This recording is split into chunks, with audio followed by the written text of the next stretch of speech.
అందరికీ నమస్కారం. ఇప్పుడు చెప్పబోయేది ఒక కథ. ఒక అందమైన అరణ్యంలో పెద్ద వృక్షం మీద చిన్నారులు ఆనందంగా ఆడుకుంటున్నారు. ఆ పిల్లల మధ్యలో నీలిరంగు కాంతితో మెరిసే బాలుడు, ఆయనే చిన్ని శ్రీకృష్ణుడు. ఆయన చుట్టూ ఉన్న పిల్లలంతా ఆయనతో నవ్వుతూ పాటలు పాడుతూ సంతోషంగా గడుపుతున్నారు.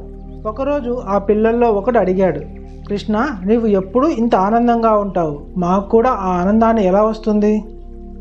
కృష్ణుడు చిరునవ్వుతో చెప్పాడు, ఆనందం బయట కాదు, మన హృదయంలో ఉంది.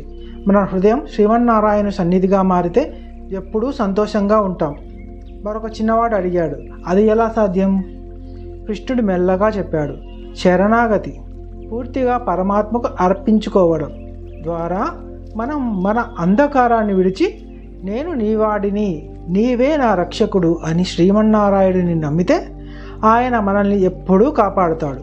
అప్పుడు పిల్లలంతా కృష్ణుని చుట్టూ చేరి చేతులు కలిపి చెప్పారు, శ్రీమన్నారాయణ, మేము నీ దాసులం, మాకు నీ దయ ఎప్పుడూ ఉండాలి.